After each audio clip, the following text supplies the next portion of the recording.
Ready? Ready na na, go!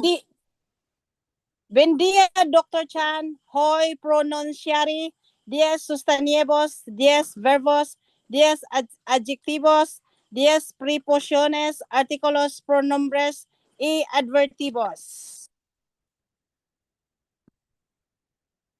Empezaré con 10 sustantivos.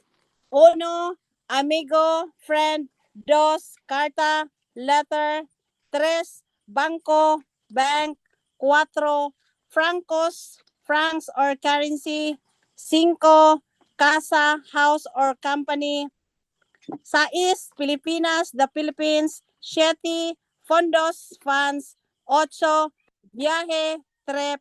9, estudiantes, students. 10, periódico, newspaper. 10 verbos.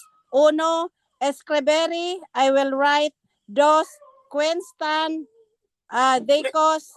3, agradezco, I thank.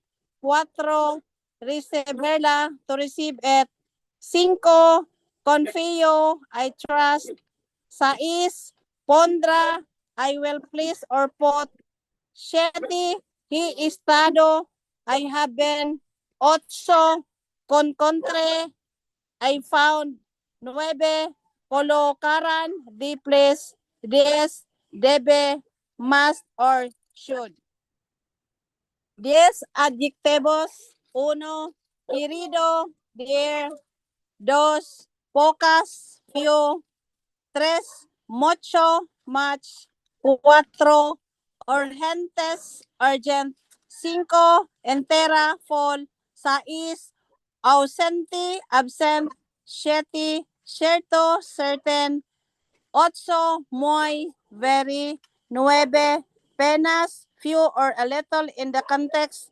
10, pocas, few. 10, preposiciones, artículos, pronombres y adverbios. 1, a, to or Old Spanish spelling. 2, de, of or from. 3, la, the or feminine article. 4, el, the or masculine article. 5, le, to him or her formal you. 6, me, mi. 7, con o with. 8, que, that or which. 9, por, by or for. 10, ahi,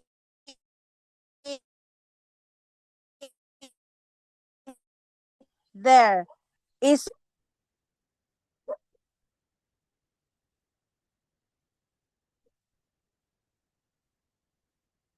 finish. Nagputol ba yung imong last ma?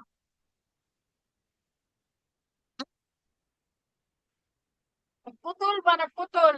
Ay, naputol. Ako sa Naputol, i-open ako sa i-save sa.